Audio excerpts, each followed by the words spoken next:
আসসালামু আলাইকুম রহমতুল্লাহ। ৮ জানুয়ারি ২৪ নির্বাচনের পর জামাতের অবস্থানের বড় বিজয়। একই ঘটল, অভিনন্দন। ব্যতিক্রমী ঘটনা, বিরল ঘটনা। দর্শক, নির্বাচনের পর পৃথিবীর বিভিন্ন দেশেই তো নির্বাচন হয়। নির্বাচন বা ভোট গ্রহণ অনুষ্ঠিত হওয়ার পর অভিনন্দন জানানোর রীতি চিরচারিত, কিন্তু বাংলাদেশে এ কেমন অভিনন্দন, ব্যতিক্রমী অভিনন্দন। তো এটা মনে হয় বিরল, পৃথিবীর খুব কম দেশে এ ধরনের বিরল ঘটনা ঘটে। তো অভিনন্দন বিভিন্ন রাজনৈতিক দল, বিএনপিও অভিনন্দন জানিয়েছে, জামাত ইসলামীও অভিনন্দন জানিয়েছে নির্বাচনের পর। অভিনন্দন জানায় কাকে? বিজয়ী প্রার্থীকে, অথবা নির্বাচন অনুষ্ঠিত হওয়ার জন্য সবাইকে। কিন্তু না, এখানে অভিনন্দন হচ্ছে রাজনৈতিক দল যারা নির্বাচনমুখী, যারা নির্বাচন করতে চায়, যারা নির্বাচন করার জন্যই রাজনীতি করে, ক্ষমতা আসার জন্যই রাজনীতি করে, তারা অভিনন্দন জানায় জনগণকে ভোট বর্জন করার জন্যে। মানে গণতন্ত্রের হাওয়া কোন দিকে বইছে এই অভিনন্দন দেখে বোঝা যায় বাংলাদেশে কতটা বিপরীতমুখী অবস্থানে আছে গণতন্ত্র এবং একদলীয় চিন্তাভাবনা। এই অভিনন্দন জানানোর চিত্র দেখলে বোঝা যায়। দর্শক, জামাত ইসলামী নিজেদেরকে বিজয়ী ভাবছে, অথচ নির্বাচনেই তারা নেই। তারা বড় সফলতা ভাবছে, তারা শুকরিয়া করছে, আলহামদুলিল্লাহ বলছে, জনগণকে বলছে বীর জনতা সফল, বিজয়, অভিনন্দন জনতাকে। সোশ্যাল মিডিয়া জুড়ে অভিনন্দন জানাচ্ছে, আনুষ্ঠানিকভাবে প্রেস বিজ্ঞপ্তি দিয়ে, ভিডিও বক্তব্য দিয়ে ভারপ্রাপ্ত আমির জামান নিজে অভিনন্দন জানাচ্ছেন।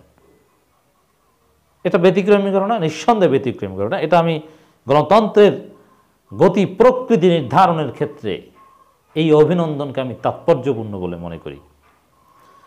প্রহসনে নির্বাচন বর্জন করায় জনগণকে অভিনন্দন, প্রফেসর মুজিবুর রহমান। অথচ হওয়ার কথা ছিল কি, নির্বাচনে বিজয় অর্জনের জন্য আওয়ামী লীগকে অভিনন্দন। এরকম ঘটনা ঘটলে আমরা খুশি হতাম যে সবাই মেনে নিয়েছে নির্বাচনটা, আওয়ামী লীগ জিতেছে, তাদেরকে অভিনন্দন জানিয়েছে। এটাই হওয়া উচিত ছিল গণতন্ত্র। কিন্তু না, জনগণকে ভোট বর্জনের জন্য অভিনন্দন। প্রহসনে নির্বাচন প্রত্যাখ্যান করায় দেশবাসীকে আন্তরিক অভিনন্দন জানিয়ে বাংলাদেশ জামাত ইসলামী ভারপ্রাপ্ত আমির ও সাবেক এমপি অধ্যাপক মুজিবুর রহমান এক বিবৃতি প্রদান করেন। সেখানে তিনি বলেন, ৭ জানুয়ারি বাংলাদেশের জনগণ ও বিশ্ববাসী বাংলাদেশে আরও একটি ভোটারবিহীন ও প্রহসনের ডামি নির্বাচন প্রত্যক্ষ করল। বাংলাদেশের ইতিহাসে এটি একটি কালো দিবস হিসেবে চিহ্নিত হয়ে থাকবে। বাংলাদেশের প্রায় সকল রাজনৈতিক দল, সুশীল সমাজ, বুদ্ধিজীবী ও বিভিন্ন শ্রেণী পেশার মানুষ কেয়ারটেকার সরকার অধীনে সুষ্ঠু, অবাধ ও নিরপেক্ষ অংশগ্রহণমূলক নির্বাচনের জন্য আন্দোলন করে আসছে। গণতান্ত্রিক বিশ্ব বাংলাদেশের বন্ধু রাষ্ট্রসমূহ বাংলাদেশে অবাধ ও অংশগ্রহণমূলক নির্বাচনের ব্যাপারে প্রত্যাশা ব্যক্ত করেছেন। সরকার সকলের মতামত অগ্রাহ্য করে ৭ জানুয়ারি একটি প্রহসন নির্বাচন আয়োজন করে এবং সেটা অনুষ্ঠিত হয়ে গিয়েছে। এর মানে দেখেন, এই নির্বাচন সরকার অনুষ্ঠিত করেছে, একটা টার্নআউট রেটও দেখাচ্ছে, কিন্তু জামাতের একটা মতামত আছে। তারা সরকারের দেয়া উপত্যগুলো মোটেও গ্রহণ করে না। জামাত মনে করে, আমি যতটুকু বুঝলাম তাদের বক্তব্য, টার্নআউট রেট লেস দেন 10% মনে করে জামাতও, বিএনপিও সেম।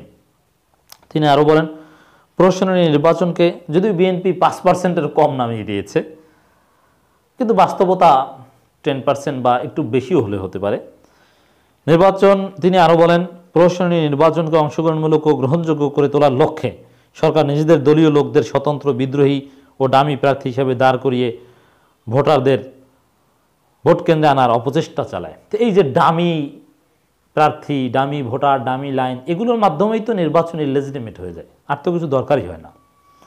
আওয়ামী লীগের দলীয় ক্যাডার ও প্রশাসনের মাধ্যমে ভোটারদের ভোট দেওয়ার জন্য ভয়ভীতি প্রদর্শন করতে থাকে। ভোট কেন্দ্রে প্রাণনাশের হুমকি দেওয়া হয়। আওয়ামী লীগ সরকার সকল অপকৌশল ব্যর্থতায় পর্যবেসিত করে জনগণকে ভোট দেওয়ার জন্য ভোট কেন্দ্রে যায়নি জনগণ। প্রহসনের নির্বাচনের প্রতি শুরু থেকেই ভোটারদের কোনো আগ্রহ ছিল না। ফলশ্রুতিতে এই নির্বাচন ভোটারদের কোনো উপস্থিতি লক্ষ্য করা যায়নি। বাংলাদেশে প্রায় শতভাগ মানুষ এই ডামি নির্বাচন প্রত্যাখ্যান করায় গণতন্ত্রকামী মানুষের বিজয় অর্জিত হয়েছে এবং অগণতান্ত্রিক ফ্যাসিস্ট সরকারের নৈতিক পরাজয় হয়েছে। এর মানে জামাত বিজয়ী, জামাতের বিজয়, জামাতের অবস্থানের বিজয়, জামাতের অবস্থানের পক্ষেই জনগণের রায়। হ্যাঁ, ইটস ট্রু। যেমন ইসির দেওয়া তথ্যও যদি ধরে নেই, 40% মানুষ ভোট দিতে গিয়েছে। 40% মানে কি 60% মানুষ ভোট দেয়নি, তাহলে দেশের অধিকাংশ মেজরিটি এই নির্বাচনকে গ্রহণ করেনি সরকারের দেওয়া তথ্য মতে। আর বাস্তবতা তো 90% মানুষ বর্জন করেছে, আওয়ামী লীগের লোকজন বর্জন করেছে। অসংখ্য প্রমাণ আছে, আওয়ামী লীগকে চায় মনে প্রাণে, আওয়ামী সমর্থক বিএনপিকে জীবনেও ভোট দিবে না, তিনিও ভোট দেন নাই। কেন যে নিশ্চিত জয় আওয়ামী লীগের, অযথা ভোট দিতে যাব কেন, এই চিন্তা থেকে। তিনি বলেন প্রহসনের নির্বাচন প্রত্যাখ্যান করে জনগণ প্রমাণ করেছে যে এই নির্বাচনের সাথে বাংলাদেশের জনগণের কোনো সম্পৃক্ততা নেই। ভয়ভীতি হুমকি ধামকি উপেক্ষা করে ভোটদানে বিরত থেকে বাংলাদেশের জনগণ কেয়ারটেকার সরকারের পক্ষে তাদের অবস্থান পুনর্ব্যক্ত করেছে। ভোট কেন্দ্রে না গিয়ে জনগণ বুঝিয়ে দিয়েছে যে কেয়ারটেকার সরকার ব্যতীত দলীয় সরকারের অধীনে প্রহসনের নির্বাচন অংশগ্রহণমূলক দেখাতে রাজি নয়।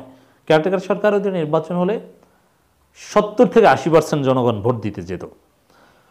জনগণের সাহসিকতা দৃঢ়তার সাথে ভোট বর্জন করে জনগণের পুনরুদ্ধারের আন্দোলন, গণতন্ত্রের পুনরুদ্ধারের আন্দোলনকে সফল করে তোলার জন্য তারা যে প্রত্যয় ব্যক্ত করেছে, এই জন্য আমি বাংলাদেশের জনগণ আমাদের দলের পক্ষ থেকে আন্তরিকভাবে অভিনন্দন জানাচ্ছি।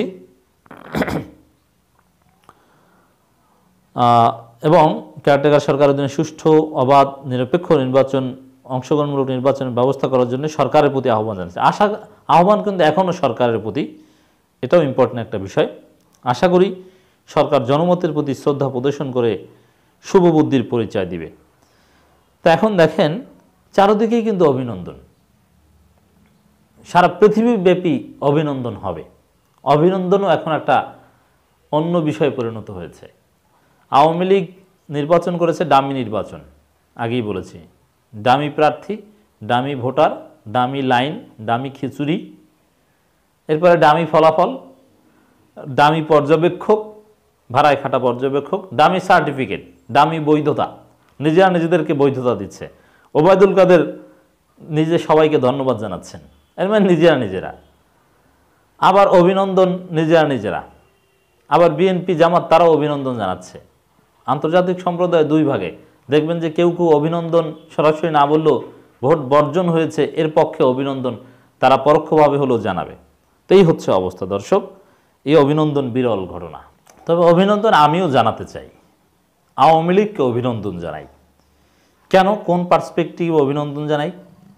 যে আওয়ামী লীগ পৃথিবীর সবার মতামত উপেক্ষা করে, জনগণের চোখে ধুলো দিয়ে, জনগণের মতামতকে উপেক্ষা করে এই নির্বাচনটা করতে পেরেছে। নির্বাচন হয়েছে, সরকার গঠন করতে যাচ্ছে।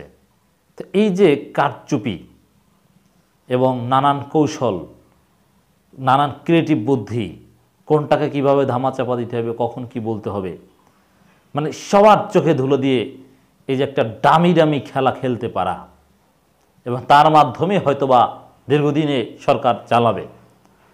তো এই যে সক্ষমতা কারচুপির, এই কারচুপির সক্ষমতার জন্য আমি অভিনন্দন জানাই।